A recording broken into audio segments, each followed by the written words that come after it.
سلام بچه ها، خوش اومدین به چنل یوتیوبی خودتون یعنی هنرمند شو.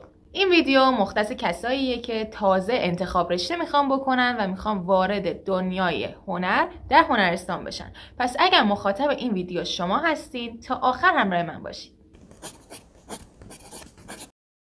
اگر دارین این ویدیو رو نگاه میکنید یعنی یا قصد اینو دارین که رشته گرافیک و هنر رو در هنرستان ادامه بدین یا هم این که علاقه‌شو دارید و میخواین یه سری پروسه رو طی بکنید تا به این علاقتون برسید.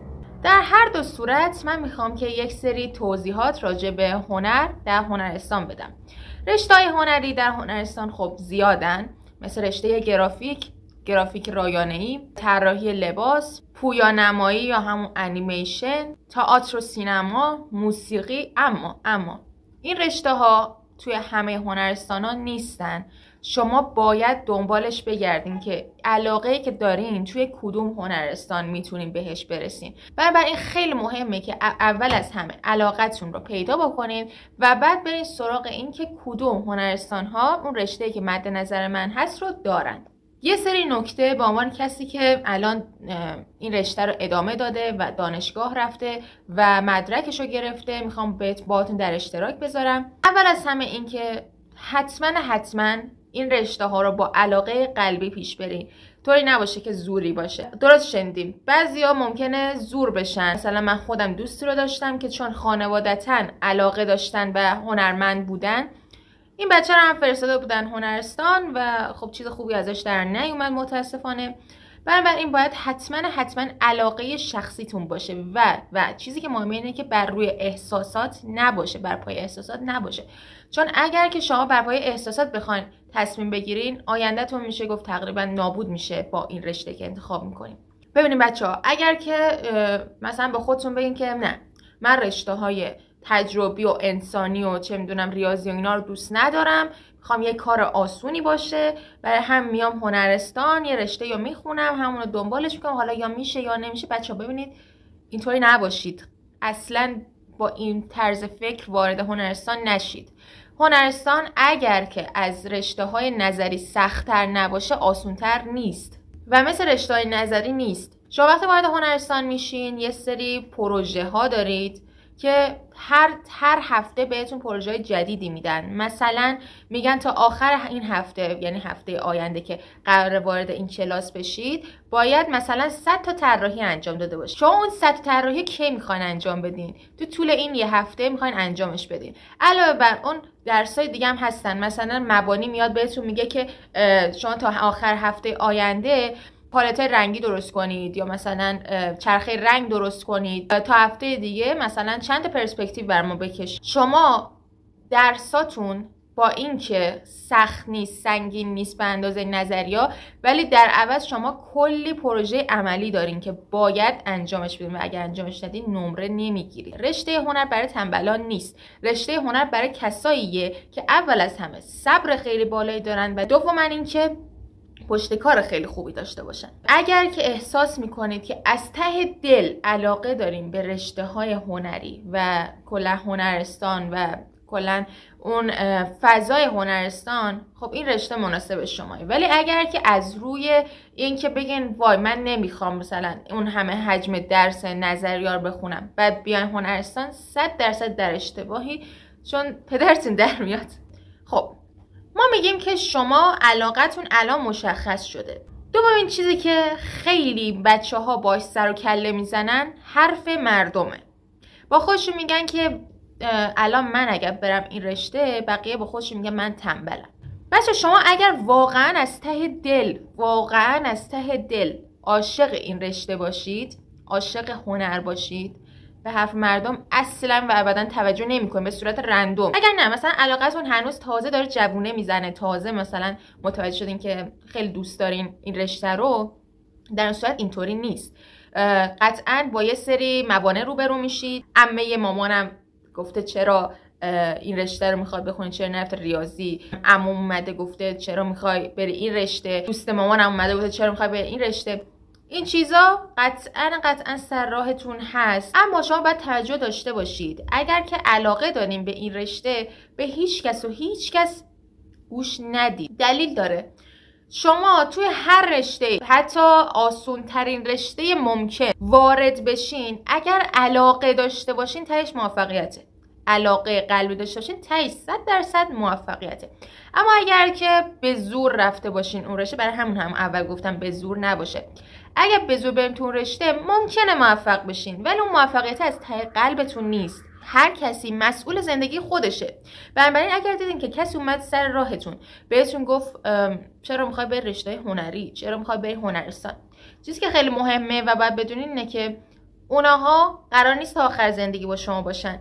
این شما، بدنتون، استعدادتون و روحتونه که قراره تا آخر عمر کنارتون باشه. حتی خانواده هم از یه جای به بعد شما رو ترک میکنن، اما کسی که تا آخرین لحظه با شما هست خودتونید. بنابراین خودتون باید بر خودتون تصمیم بگیرین. نکته بعدی که خیلی مهمه مسیر راه هستش. شما باید برای خودتون این مسیر راهی داشته باشین. البته من یه چیزی رو بگم، زمانی که شما دارین انتخاب رشته میکنین خیلی زمان بدیه، چون شما هنوز کوچیکید، هنوز زمان خیلی زیادی هستش تا وقتی که علاقه خودتون رو بتونین پیدا بکنین. شما از کلاس اول تا کلاس نهم یه سری مهارت ها رو یاد گرفتید، اما شما توی محیطش قرار نگرفتید که بدونین این رشته ها قراره چه آینده‌ای داشته باشه، قراره آیا مفید باشه، مفید نباشه.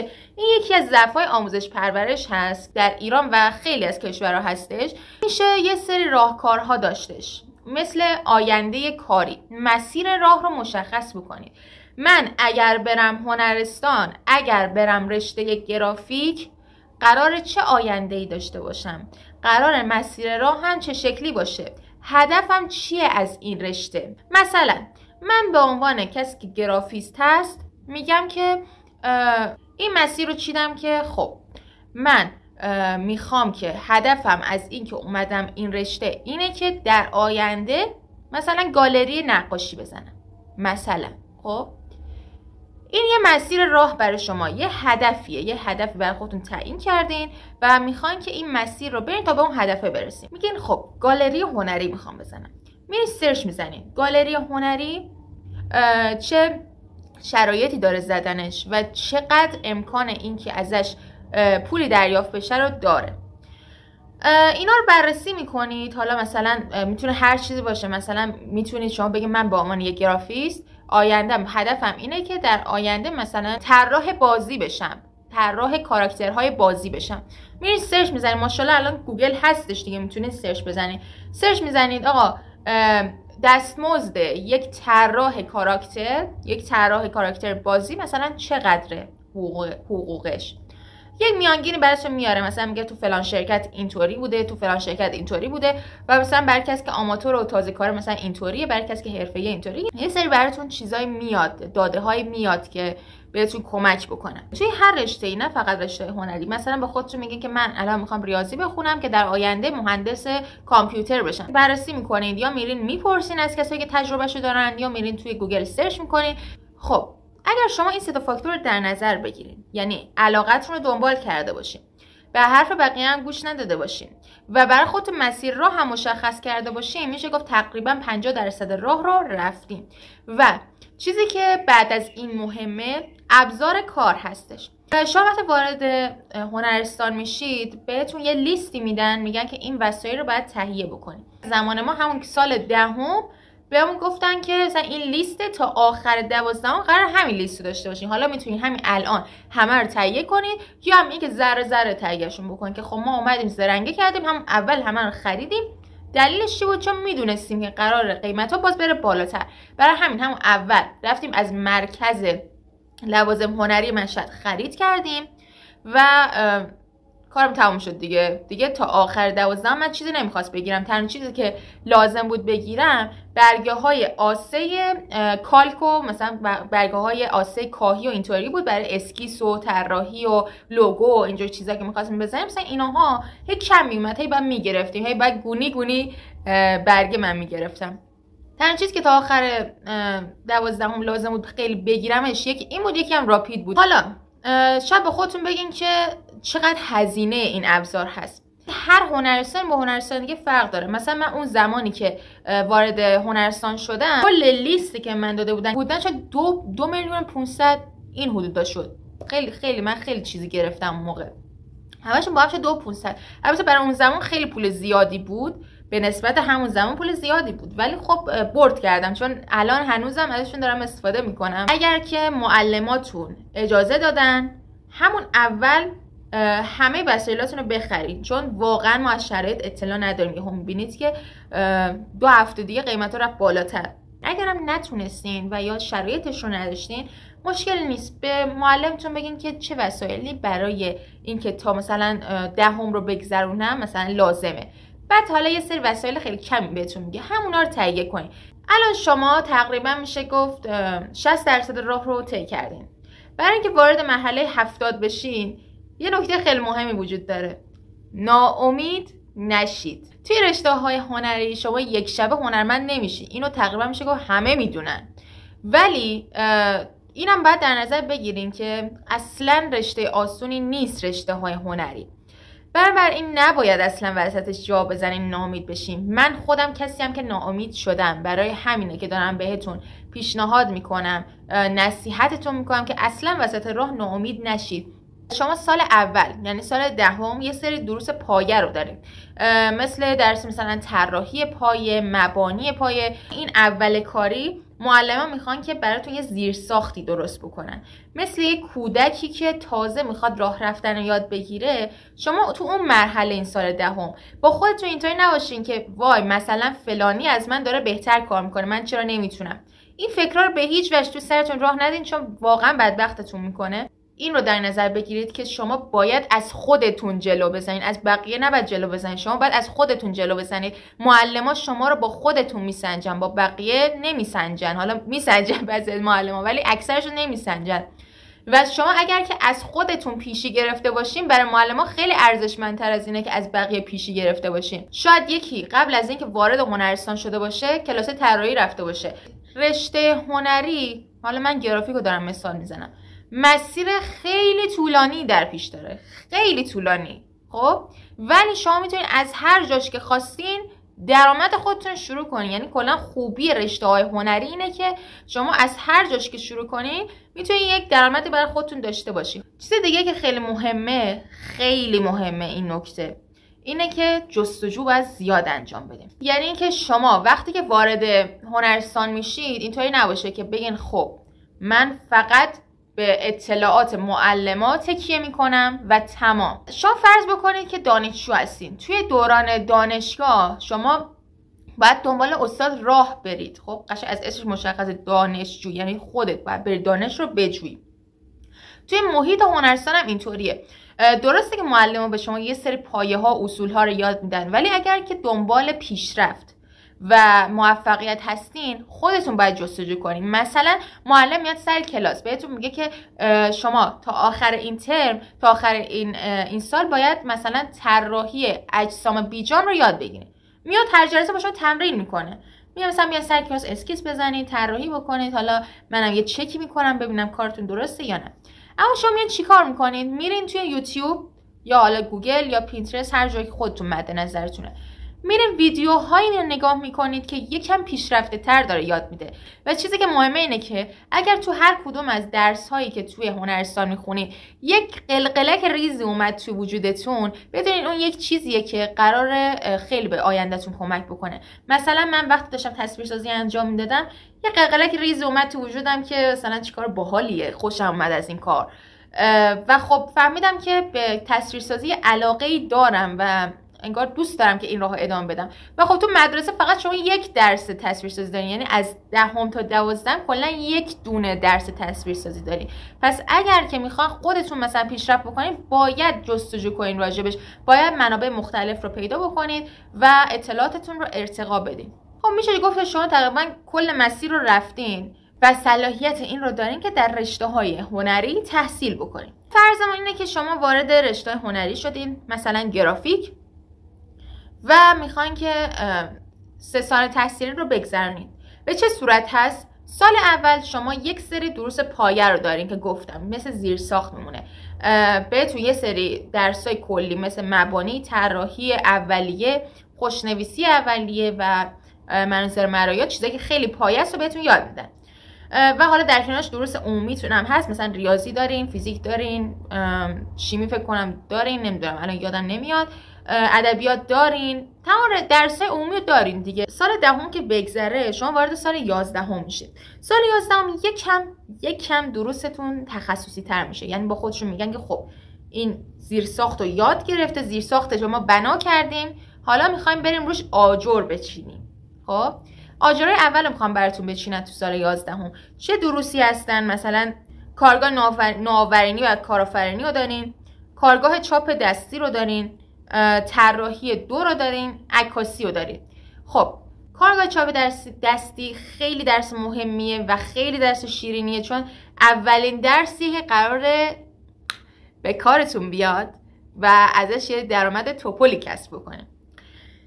درس چاپ دستی به این شکلی که مثلا بهتون میگن که روی پارچه، روی کاغذ، روی متریال های مختلف شما باید چاپ بگیرین و این چاپه میتونه درآمدتون باشه، یعنی میتونین اونو بفروشین و ازش درآمد خیلی زیادی کسب بکنین. و حتی شما در برخی از کشورها که بخوایم برید، اگر قصد مهاجرت داشته باشین، رشته‌ای دارن تحت عنوان چاپ دستی و حالا یا چاپ ماشینی. و یک خوبی که هنرستان داره اینه که هر چند وقت یک بار یه سری بازارچه‌های هنری توی هنرستان ها میذارن که بچه‌هایی که رشته‌های هنر هستن میتونن خیلی ازش کسب درآمد بکنن. درس بعدی عکاسیه. شما سال دهم هم عکاسی رو دارین، ولی عکاسی 2 کلا زمین تا آسمون با عکاسی 1 فرق میکنین. عکاسی 11 هم کلا فرق میکنه. توی عکاسی سال 11 شما یاد میگیرین که چجوری عکاسی تبلیغاتی انجام بدین، عکاسی مدلینگ انجام بدین، عکاسی مختلف، عکاسی اجتماعی، عکاسی مستند، حالا هر چیز. شما توی 11 درس طراحی هم دارین که حالا الان شما توی 11 دیگه لازم نیست از اجسام بیجان طراحی کنین، شما میرید سراغ فیگور و انسان رو طراحی میکنین. حالا حالات چهره، پورتری چهره، اندام و حالا جانورا، اینا دیگه بستگی به معلمتون داره. بعضی از معلم‌ها اصلا به شما یاد نمیدن که جانوران رو طراحی کنین، فقط فوکوس میکنن روی انسان.